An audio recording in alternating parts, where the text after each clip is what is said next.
In this world, people can receive epic skills by eating the fruit of the skill tree, so if you're lucky, you might become a firebender or maybe even a sword saint. But when it comes to Light, all he became was a nutting master. On the day they were meant to get their skills, Light and his childhood friend Lena were on their way to the church to begin the ceremony, and they are excitedly talking about what skills they hope to receive. Light has always wanted to become an adventurer, so he would be happy with any combat type skill, but Lena doesn't really care what skill she gets as long as she can spend time with Light. Still, she's a bit nervous since no one really knows what kind of skill they'll get until they eat the fruit, but Light is sure they'll both get amazing skills. However, we already know how that turned out for him. When he and Lena went into the church that day, the Holy Sister told them all about how the skill fruits work. You're granted a skill once you eat the fruit, and it will guarantee you a job in any related field of your choice, all without any crippling student loan debt. They are allowed to pick any one of these fruits to get their skill, but there is a rule that they can't break no matter what. You're only allowed to eat one skill fruit over the course of your entire life, because if you try to eat a second, they'll poison you.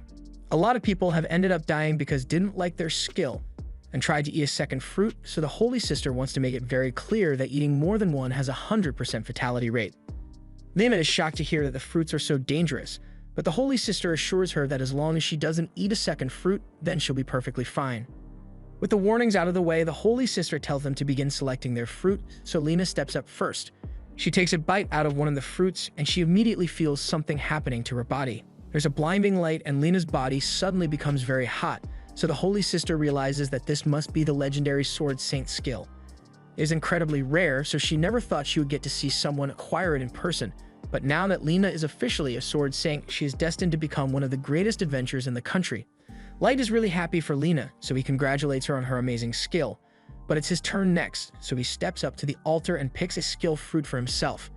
He knows he probably won't get something as good as the Sword Saint skill, but he's still hoping to acquire a decent combat skill, so he can fight by Lena's side. However, as he takes a bite and the skill flows into his body, he's disappointed to hear that he's just a nut master.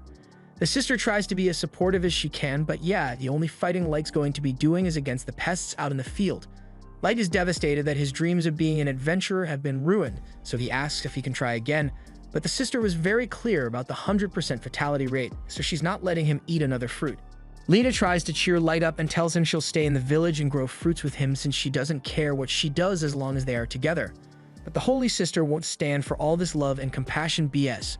Lena's Sword Saint skill is a once-in-a-decade marvel, so she's not going to let her waste that talent by becoming a farmer. She demands that Lena become an adventurer for the sake of this country, and in fact, she'll be taking her to the royal capital immediately so she can begin her training there. Lena doesn't have the guts to refuse the Holy Sister's demands, so she gets dragged off, but she promises to come back for Light someday. 3 months have passed since that fateful day, and Light is trying to make the best of his situation by leaning into his role as a farmer. He uses his powers to make the nuts grow nice and big, and when they are ripe, he sells them for profit in town. So his life isn't so bad as long as he pushes those intrusive thoughts to the back of his head. Anyway, he heads into town to sell his nuts, but since his nuts are so small, he gets paid very little for them. As he is walking back to his house, he notices a poster with some news about Lena. She's apparently been promoted to S rank in the 3 months since she left the village and is doing incredibly well for herself. Of course, he is happy for her, but hearing about how well she's doing just makes him feel like an absolute failure. Even though he knows that he doesn't have the skill to become an adventurer, Light has been training every day in hopes that he might naturally unlock a sword skill or something. He repeatedly strikes at a tree stump, and he believes that if he can split it in half with a sword, then he will be strong enough to become an adventurer by his own merit. However, hard work doesn't always pay off, so the only thing he got from all that training were some bruised wrists. He falls to the floor in defeat and begins wondering if Lena still remembers him. She said she would come back for him, but with all the fame and fortune she has acquired, he wouldn't be shocked if she had forgotten his name and his face altogether. Just then, a little girl named Ayla walks up to Light and says she brought him a cup of water. She's pretty much an orphan, and the village chief didn't want to deal with her, so he kind of just left her on Light's doorstep one day. Light saw that she had nowhere to go, so he decided to take her in, and the two have been living together ever since. Ayla tells him she's done with dinner, so if he wants to, he can come inside to eat, and Light happily obliges. He takes his first bite of the food, and while he eats, Ayla asks him how today's harvest went. Overall, Light says today's profits were pretty good, especially since he started focusing on growing skill fruits recently. And by the way, he separated all the skill fruits into those boxes clearly marked with skull emojis, so under no circumstances should Ayla eat any of those. Ayla hadn't realized that the skill fruits were dangerous to eat, so Light's warning is really helpful. Or at least it might have been an hour ago, because he used a bunch of those fruits to make the stew they are eating right now. Light gets up in a panic and asks if she is sure she put skill fruits in the stew, but definitely did, and from what the Holy Sister said, eating a second skill fruit is a guaranteed death sentence. All of a sudden, Light's body begins to feel hot, and he feels a pain in his chest, so he believes this is how he will die. He falls to the floor, and in his final breath, he apologizes to Alia because this is his fault for expecting her to understand the labels where she doesn't know how to read yet. However, as he lies there and awaits death, Light realizes death is taking an awfully long time, so he sits up, and to his surprise, he's perfectly fine. Ayla sees the confused expression on Light's face, so she asks him if he's fine, but that's exactly why he's confused. He ate a second skill fruit which should have been fatal, so why and how is he still alive? Just then, he gets a piercing headache and feels the power of a new skill rushing into his body. Just then, Ayla starts to feel a sharp pain in her body as well, and since she ate the stew, that must mean she's about to acquire a skill as well. All of a sudden, Ayla is able to see words floating in front of Light and reads out the info of his Nut Master skill. In addition to the ability to grow nuts, Light's skill also makes him immune to all nut poisons. Light is shocked and asks Ayla how she knows this, so she tells him she can see words floating in the air, and Light realizes she must have acquired some sort of appraisal skill. Ayla keeps reading Light's information and sees that he has a second skill now, so she tells him that he possesses an ability called Sword God. The Sword God skill greatly increases the Light's attack power when he's holding a sword, as well as greatly increasing his magic resistance. If what Ayla said is true, then this might mean that his dream can finally come true, so Light wants to test it out for himself. He runs outside with his sword and goes back into the forest to see if he really has a new sword skill. He raises his sword, and with a single swing, he slashes the tree stump in half, as well as that of the bigger tree behind it, so it's safe to say that as of this moment, Light is OP. The next day, he heads out into town so he can go to the guild and finally become an adventurer. He is really excited since he has always dreamed of coming here, and the first thing he spots is the notice board full of bounty quests. If they successfully complete a quest, then they'll be able to buy new equipment and tasty food, but making money isn't the only reason Light came here today. He wants to figure out how much his Sword God skill will actually help him in battle, and if it goes well for him, then he might be able to become an official adventurer. He tells Ayla to sit on a bench and wait for him while he gets a quest at the front desk, and while he's gone, Ayla takes the opportunity to use her appraisal skill on all the people in the guild. She's amazed by all the different types of skills that exist, but she is also shocked by how useless some of them are, like this guy who has a self-damaging skill. Just then, she hears a commotion over by the front desk, so she looks over and finds Light in the middle of an argument with one of the adventurers in the guild. The man recognizes Light as the guy who's always selling his nuts in the market, so he mocks him and says a loser like him doesn't belong in the guild, but Light completely ignores him and just tells Ayla that they can leave now. The guy is offended that Light would dare to ignore him, so his completely normal reaction is to attack the Light with his sword. Light's Sword God skill also improves his reflexes, so he was easily able to block the attack, but the guy had no idea Light could do that, so he fully intended to catch a murder charge today. The guy's friends see that Light is capable of defending himself, so they convince Jean to just walk away because this isn't a fight he can win. Jean tries to play off his outburst and claims he never really intended to hurt Light, so he and his friends leave the guild to go on their first mission, and shortly after Light and Ayla leave as well since Light has gotten a quest for them. They head out into the rocky plains, and Light is really excited since he might finally get to see a monster in person. But this place is dangerous, so he tells Ayla to stay close to him. They soon spot their target, and it's that slime monster over in the distance, so Light prepares himself to fight it. He cautiously approaches in an attempt to sneak up on it, but the slime notices him anyway, so Light goes for a full frontal assault instead. He is a lot stronger than he used to be, so when he charges at the slime, he slices it in half and accidentally splits the ground in the process. He's happy that his skill really is useful in battle, but he's going to have to work on his power management so he doesn't cause any more collateral damage. Ayla congratulates Light on his first successful quest, but to complete the quest, they need to cut the slime up and bring the parts back to the guild so they can exchange it for money. Ayla says she feels kinda bad about cutting the slime's body up, but Light reminds her that they'll earn enough money for pizza if they sell the slime parts, so Ayla throws her morals out the window and begins dissecting the slime. Just then, they hear someone yelling on the other side of the plains, so they rush over and find Jean and his party being attacked by a huge ogre. They intentionally picked an easy quest so they could just kill a slime and go home, but they never expected to run into an ogre. The orc swings at them, and they all jump out of the way, but even if they manage to dodge that first attack, they stand no chance of winning against that thing. Light calls over to them to ask if they are alright, and as soon as Jean spots him, he comes up with a plan to escape. He and his friends start running straight at Light, and Light is a bit confused by what they are doing, but then they run past him, and he realizes they are trying to use him as bait so they can flee. The ogre now intends to attack Light, so he has no choice but to fight it, and in fact, this works out well for him since he needs to test the limits of his new skill. The ogre swings its mace at him, so Light jumps to the side to evade it, but he's playing a risky game, so Ayla warns him that his sword god skill doesn't increase his defense, meaning if he gets hit even once he's going to die. Even with the threat of dying, Light still refuses to back down from this fight since he's going to become the world's greatest adventurer, and if he plans to accomplish that goal, he needs to overcome this challenge. He has finally gotten used to his body's new strength, so Light jumps into the air, and as the ogre tries to strike him, he slashes its mace in half. No matter what it takes, he will make sure he catches up to Lena so the two of them can be together again. So in one swift motion, he brings his sword down and cuts the ogre cleanly in half, all while Jean and his friends watch from a nearby hill. A little while later, Light returns to the guild to exchange his items for money, but the receptionist finds it hard to believe that he managed to defeat an ogre all by himself. As proof, Light shows her the ogre horn he brought back, and on top of that, Jean's friends say they saw the whole thing, so they can guarantee that Light is telling the truth. The receptionist believes him, so she asks him to wait a minute so she can get his reward, and in the meantime, Jean's friends thank Light again for saving them. Just then, a crowd forms at the front of the guild, so Light asks if something happened, and Jean informs him that the S-rank party has just returned. This happens to be the S-rank party that Lena joined, and this is the first time he has seen her in the last 3 months, so Light goes up to her and tries to say hello. But in response, Lena says, "I've never met this man before in my life." Light is devastated and can't believe Lena actually forgot about him after only 3 months, so he's just standing there with his mouth wide open. Ayla has no idea what's wrong, so she tries to cheer him up and suggests they should go get some pizza together. Light does take Ayla to get some pizza, but he's still acting depressed, so Ayla threatens to eat all the pizza if he doesn't snap out of it soon. Light spent a lot of money on this pizza, so even if he's upset about Lena, there's no way he's letting it go to waste. However, he ate so fast that he ends up choking, but luckily, someone hands him a glass of water to wash it down. He looks up to thank the helpful stranger, but to his surprise, the stranger turns out to be Lena.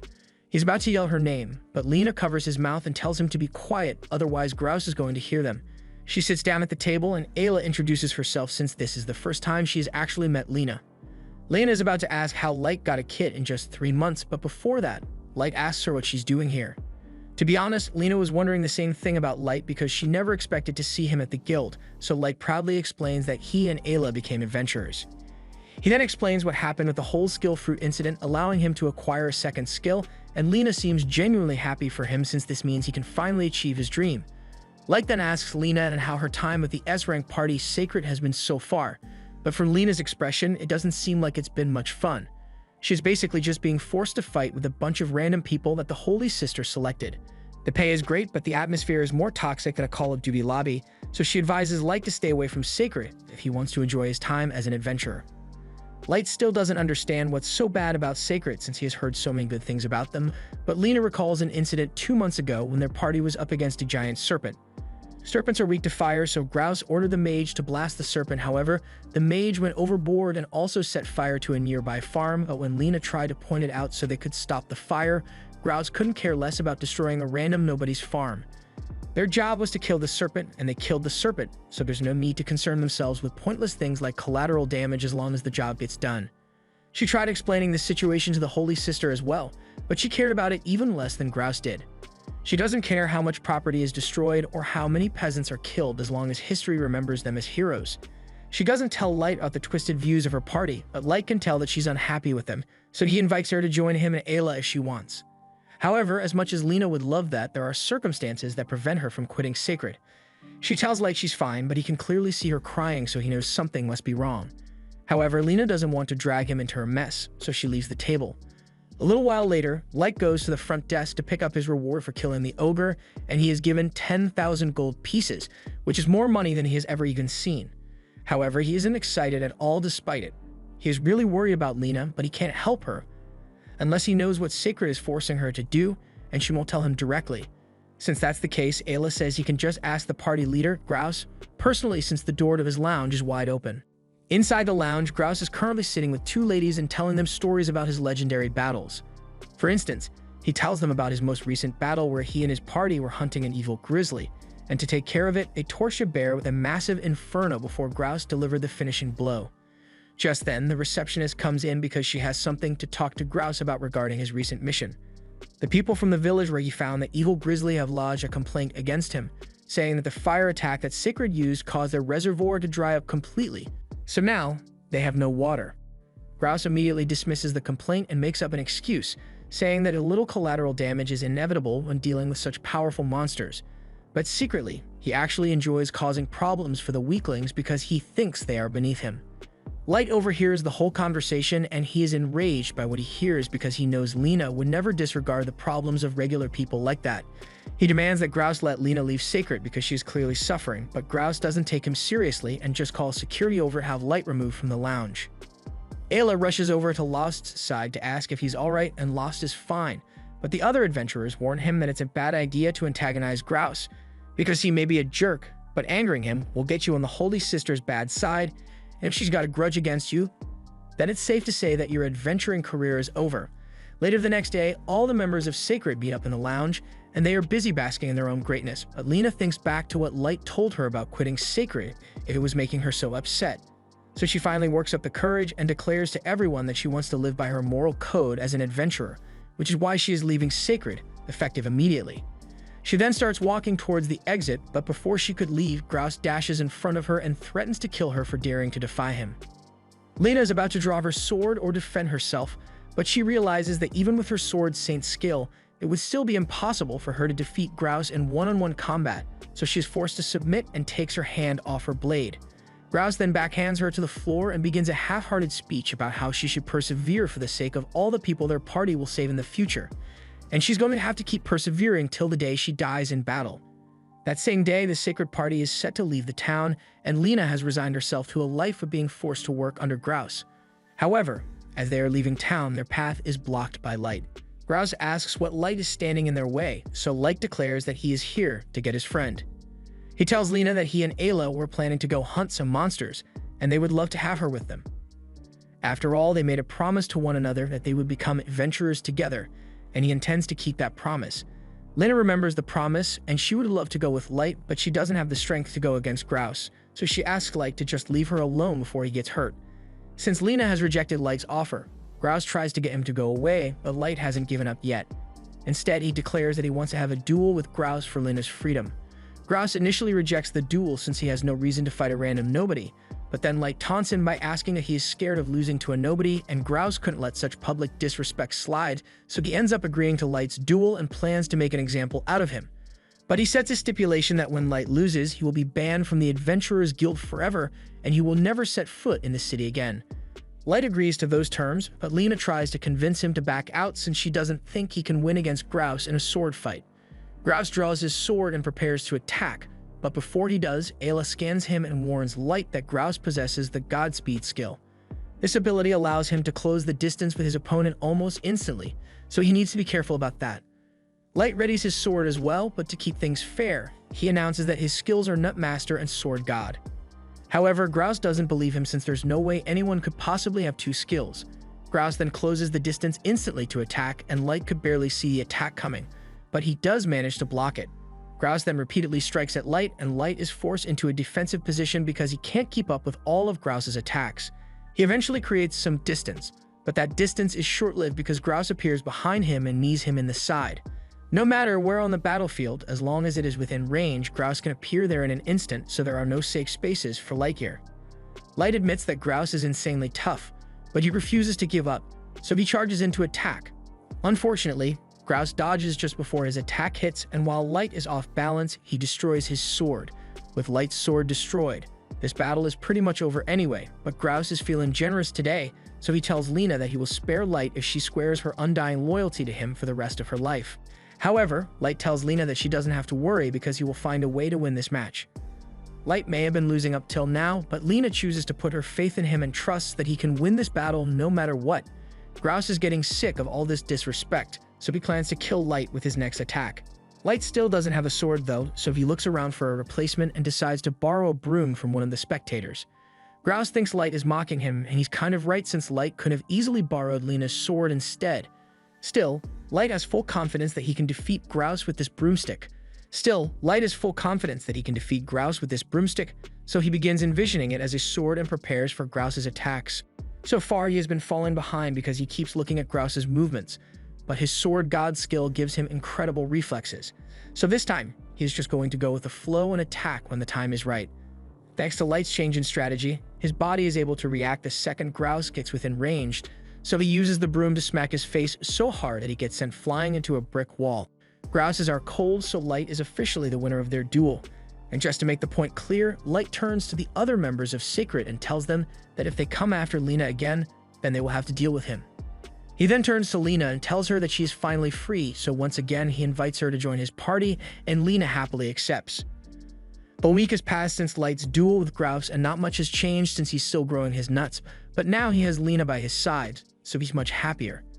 Lena made lunch for everyone, and while they eat, she asks Light about the injuries he sustained while fighting Grouse. Light is feeling great now and can finally join Lena out on a mission, so this would normally be his dream come true, but there is still one problem. Every so often, Lena gets a visitor sent by the Holy Sister, and for the past week, he's been trying to get Lena to come to meet with her so they can discuss her decision to leave Sacred. But Lena says there's nothing to discuss because there's nothing that can make her change her mind. Unfortunately, since they've earned the scorn of the Holy Sister, they are now being targeted, and as such, when they go to the guild to pick out a quest, they are only offered the worst jobs available, like killing sewer rats. These jobs pay very little, so finances are going to be tough, but Lena doesn't seem upset since this allows her to actually help people, like helping rebuild destroyed homes, clearing out the sewers, or finding a missing cat. By the end of the day, they only made 100 coins. That's barely enough for 3 pizzas. But even if their pay is low, Lena is much happier now that she gets to really make people happy, and Light is having more fun than ever before. Meanwhile, over in the Holy Sisters Cathedral, she informs her assistant that she intends to give Lena's new party a real job soon, but this one is S rank, so it's one of the most difficult jobs out there, and she may or may not be hoping that Light gets killed in the process. The next day, Light and the others travel out to the Montes Valley to complete their latest quest, but there's so much fog that Light can barely tell where they are going. He asks Lena if this is the right place, and according to the map she's holding, they should be arriving up to the mansion soon. In the next moment, Light's horse nearly bucks him off because they've arrived at the mansion, and there's no way the horse can get all the way down there. Earlier that day, when Light and the others were heading into the guild to pick out their next quest, they'd found the receptionist waiting because she had a special quest for them. She is glad that Lena's party is here and asks that they accept the quest since they need to resolve it as soon as possible for everyone's safety. But there isn't much information available regarding the quest, and she doesn't even know what could be causing it. It all started when an adventuring party that had been headed to the northern Montes Valley suddenly disappeared while on a quest, and every time they send adventurers out to investigate, they end up disappearing as well. What's even more concerning is the fact that A and B rank adventurers have gone missing in that valley, so whatever is causing it must be incredibly strong. The receptionist hands the group a list of the adventurers who had gone missing, and to Lena's horror, she knows these guys. They were the people who taught her everything she knows about adventuring when she was first starting out, so she's really worried about their safety. The only clue they have is the fact that all the adventurers that went missing first stopped at the home of the former Count of Montes. Count Montes is a man who amassed a fortune through adventuring and settled down in the area. There's no record of what skill Montes may have possessed, but the Count himself died over 30 years ago, so his mansion has fallen to ruin. Anyway, the mission for Lena's party is to find the missing adventurers, as well as determine the cause of all the disappearances. Lena is hesitant to agree to this job since even A and B rank adventurers went missing without a trace, but on the other hand, Light seems really excited because he has always wanted to visit the Montes Valley. Plus, this job will actually earn them a decent reward, so even Ayla is on board since it means more pizza for her. The receptionist is just now noticing that Ayla is here, so she asks Light if he really intends to take her along with him on the quest. Light tells the receptionist that Ayla is a very dependable appraiser, so it's essential for her to accompany him on quests, but that statement raises even more questions, since kids as young as Ayla shouldn't have skills yet. Light explains that she accidentally ate a skill fruit a while ago, but she didn't die or anything, so everything's fine. With that said, the group turns to start heading to the Montes Valley, and that brings us back to the present. The group is currently scaling the side of the mountain, and that's a pretty long drop, so Light asks Ayla to be extra careful. Looking at the size of that mansion, Light finds it hard to believe that someone could afford such a thing solely from adventuring. But Lena doesn't think it's all that strange since she has only been an adventurer for a couple of months, but she already saved up enough money to buy a house. Light hadn't thought about it before, but now he wants to build a huge house like this so he can grow his nuts and train as much as he wants. Ayla gets excited and says she wants to build a candy house for herself, but all that excitement must have affected her common sense because she decides to jump for joy on the ledge. As soon as she lands, the ledge crumbles beneath her feet and she is sent falling to her doom. However, thanks to his quick reaction speed, Light is able to grab onto her hand, but he ends up falling over the edge as well. Lena tries to pull them back up, but unfortunately, she gets dragged down too, so they all fall down. As they are falling, Light realizes he has to do something before they end up going splat, so he comes up with the idea to take out his sword and use it to slash the air. This maneuver creates enough wind pressure to slow their descent, so they all manage to land in one piece. However, just because they survived the fall doesn't mean they are safe since Lena and Ayla soon realize that they've been surrounded. Light doesn't seem too bothered since he's sure he can handle whatever kind of monsters these are, so he charges forward and slashes one of the monsters in half. Light was right about the monsters being easy to defeat, but Lena and Ayla realize that these are no ordinary monsters. Now that they mention it, Light pauses for a moment to take a proper look at the monsters, and to his horror, he realizes that they are all adventurers. Ayla uses her appraisal skill on them and informs the others that the adventurers were all turned into undead after they got bitten. And all the undead adventurers still possess the same skills they had back when they were alive, so she urges Light and Lena to be careful when dealing with them. Meanwhile, Light is in the middle of a major moral dilemma because he can't come to terms with the fact that the monster he was so excited to slay used to be a human just like him. He gets so distracted that he nearly gets bitten by one of the undead, but before that could happen, Lena steps in and slices it in half. She can understand why Light would be hesitant about fighting the undead, but at the same time, it is their duty as adventurers to put their former comrades to rest. Light understands what she's saying, so he agrees to fight, but for now they have to retreat into the mansion since there's a chance that there might be survivors in there. Unfortunately, as they open the front door, they find even more undead adventurers inside. Lena runs out ahead to clear a path and slices through a bunch of the undead, and Light is impressed by Lena's monster knowledge since she is switching attack strategies depending on her opponent. Undead monsters that still look human can be killed by stabbing them through the heart, while the ones that look like skeletons need to have their spines severed. It takes a lot of skill to be able to precisely attack like she is, so even though Light's Sword God skill is technically stronger than Lena's Sword Saint skill, she still outclasses him in a fight. However, even if he's not as skilled as Lena, that doesn't mean he's going to stand around and let her do all the work, so he draws his sword and begins charging towards the undead. He begins cutting through the undead monsters as well, but while he's doing well against them, he completely forgets that Ayla has no fighting skills, so stepping away leaves her vulnerable to attack. An undead sneaks up behind her and is about to strike, but just before she could be hit, Lena dashes forward and stabs the undead through the gaps in its armor, killing it in one blow. Once the undead disintegrates, Lena asks Ayla if she's okay, and Ayla begins praising her for being so cool, and Lena feels really flattered, but she can't let herself become too overconfident. That little slip-up Light made could have easily cost Ayla her life, so he swears that from now on he will fight with a clear head and won't hesitate anymore so they can all make it out of this alive. All the undead on this floor have been taken care of, so Lena suggests they should head to the second floor, but before that, there's something that has been bothering Light for a while now. They were sent on this mission because 18 adventurers went missing here, and even if they got turned into undead, so far, Light and Lena have already killed way more than 18 undead. The only explanation would be that there were already a ton of undead monsters here, but it makes no sense for the undead to randomly spawn in this mansion. As they head up the staircase, Light notices the painting of Count Montes, and there's something unsettling about it. But even more unsettling is the fact that there's a girl dancing somewhere in the castle, and she's looking forward to all the fun ways she could kill Light. As the three of them run down the hallway, they are suddenly jump-scared by an undead that lunges at them. But before it could infect anyone, Light manages to chop its head off. They may have taken care of that first one, but there are a lot more where that came from, so Light and Lena have a lot of work ahead of them. The undead on this floor seem to be fighting with strategy since they set up this ambush, so he asks Ayla to scan them to see if she can get any useful information. Ayla does as she is told, and she discovers that these undead have been tamed, so someone's ordering them to attack. Just then, Light notices a bunch of threads connected to all the undead, and after scanning those as well, Ayla realizes that those threads are being used to transmit magic power to the undead. That means whoever's behind this must be on the other end of those threads, so after following them for a while, they come across a door where all the threads converge. Light tells everyone to be prepared since they don't know what kind of danger they may face once they head inside, but as he opens the door, all he finds is an empty ballroom. All of a sudden, the girl behind this whole thing appears, and while Light was initially glad to finally see a living person, he can tell that she doesn't seem very friendly. Ayla uses her appraisal skill on her and discovers that Dratina's skill is necromancy, meaning she can control the dead and even use their unique skills as her own.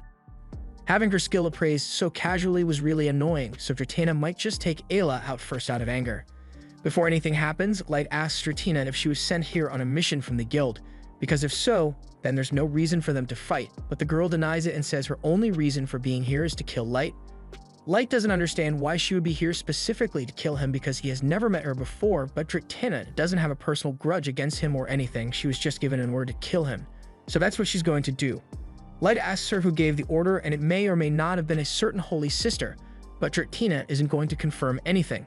Regardless, if Dratina's goal has always been to kill Light, and she must have come here and killed all those adventurers just to lure him out here. Lena also finds it strange that she has never once heard of a skill as powerful as necromancy, but she doesn't have much time to think about because Dratina is beginning her attack. If Light and Lena work together, it's not that hard to deal with the undead, but Dratina has no interest in Lena, so she lures her away from Light and sets her up to fight the undead versions of her mentors, Bork and Sheila. Lena is horrified to learn that they actually die here, so she is stunned by grief for a moment, but Ayla yells over to warn her that these two are a lot more dangerous than the others.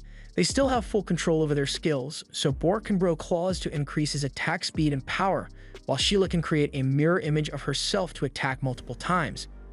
Lena is having a hard time keeping up with the undead skills, but thanks to Ayla's warning, she is able to defend herself. However, Dratina is getting sick of all the support Ayla is providing those two, so she intends to kill her first.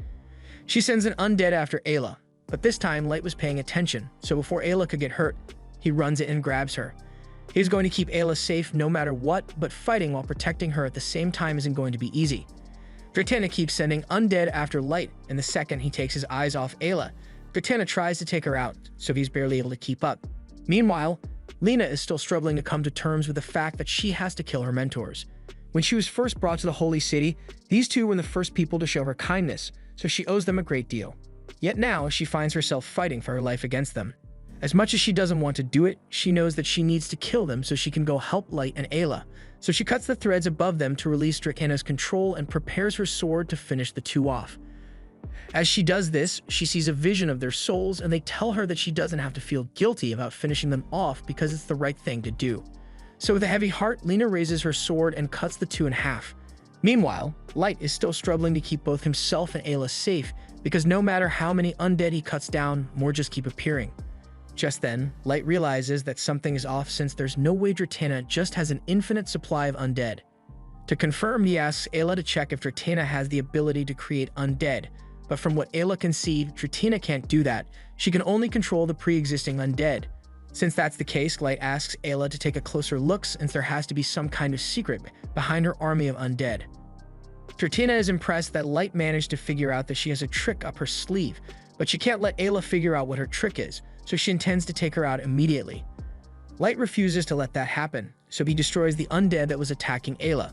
But if Dratina is now targeting Ayla, then he can't leave her side at all, so he comes up with an idea and puts Ayla on his back so he can fight at full capacity. While Ayla is on his back, Light asks her if she can figure out why the undead keep appearing. But since all of them keep moving around so much, her skill can't really lock onto anything. To give her a broader view of all the zombies, Light jumps into the air and hangs off a chandelier. Ayla takes the opportunity and starts scanning all the zombies for abnormal activity, but Light's arm is really killing him, so he asks Ayla to hurry it up a little. Ayla soon figures out why there have been so many undead here and informs Light that there is one in the back that has a summoning skill. And that's not just any zombie either, that's Count Montes himself. Dratina really doesn't like how close they are to figuring out her trick, so she tries to take them out while Light is still hanging from the roof. She sends a Soul Reaper after them, and after Ayla scans it, she warns Light that a single touch from that thing's scythe will turn him into an undead, so they can't risk being hit, and Light is forced to jump down to avoid its attack. At least they finally know why there were so many zombies here to begin with, because the Soul Reaper is the one who turned those adventurers into undead. Dratena commends them for figuring it out, but she points out that the Soul Reaper actually belonged to Count Montes to begin with.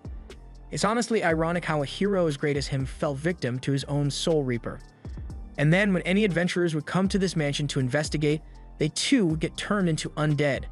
That explains how this all happened, but Light still can't understand why Count Montes would even bother summoning a monster like the Soul Reaper in the first place. The fact that Light can't even imagine why pisses Dratena off, so she calls him a knave child. He asks her what she means by that, and in response, Dratena asks him if he knows anything about taboo skills. These are skills that earn you the scorn of the world for simply possessing them, and Count Montes' summoned skill was one of them. At first, people simply praised him as a hero with a powerful skill, but his skill was a little too OP. The people and government started to worry that he might go on his villain arc someday, so they ostracized and even falsely accused him of treason. Ironically, that's the exact thing that drove him to his villain arc. The government kept sending assassins after him day in and day out, so one day, he decided, if I'm dying, then we're dying, and summoned his sacred treasure. Light had no idea that the guild would do something as shady as send assassins after Count Montes, but that's enough chit-chat for now because Dratena wants to get on with their fight. This place was practically a dream for her since she could never find this many undead anywhere else. And if she uses her necromancy skill to control a summon user, she can endlessly summon as many undead as she wants. Light readies his sword to face Dratena again, but as he does so, he begins thinking about what she said about the people fearing Count Montes' powerful skill. The same thing could happen to him since his Nutmaster skill could technically allow him to obtain an infinite number of skills if he wanted, so if people find out about it, they are bound to treat him like a villain as well. He is worried about the inevitability of that outcome, but he doesn't have time to think about it too much because what's important right now is that he needs to protect Ayla and keep fighting. To that end, Light managed to observe something while he was watching Dratena's undead. It looks like Dratena uses her necromancy to assign targets and attack methods to the undead. And Ayla confirms this since undead under Dratena's control are only capable of using the same attacks over and over until they are given new instructions. Light comes up with a plan to take advantage of this, so as Dratena sends undead after him, he prepares a counterattack. However, that was just a diversion as he cancels the attack mid-animation and jumps into the air to give Lena an opening to attack. Dratena is caught off guard by the sudden switch-up, but she tries to change the target of the Soul Reaper and tell it to attack Lena instead. However, she was too slow because before she could even react, Lena had already sliced through the undead in one go. Now that the Soul Reaper has been taken care of, the only thing left is for Light to take care of Count Montes, so Dratena can't use him to summon any more undead. Dratena is starting to get desperate since she's on the verge of losing, so just before Montes' body vanishes, she uses her skill to force him to summon the ultimate monster. This can't be good, so Light and Lena brace themselves for whatever it is that may be coming their way. And to their horror, a wicked dragon is spawned. Dratena is overjoyed that the summon spell actually worked, but she failed to realize that the dragon isn't an undead, so she has no control over it and gets tail whipped away.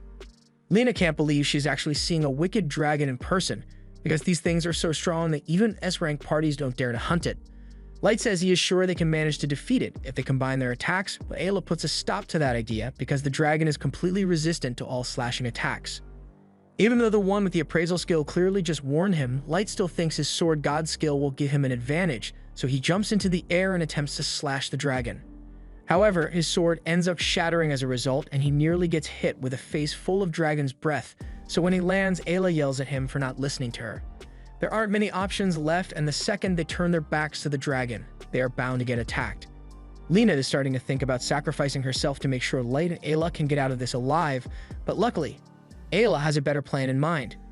She pulls out Skill Fruit and tells Light to use this, and while there's no guarantee that a Skill Fruit will help here, it's their best option. Meanwhile, even though she was badly injured by the dragon, Dratena is still satisfied with this outcome since there's no way Light could possibly survive against that thing. She then passes out and a man shows up to pick up her body and teleports away. Back to Light and the others, Lena asks Ayla why she has a Skill Fruit with her, but Ayla just thought it might come in handy.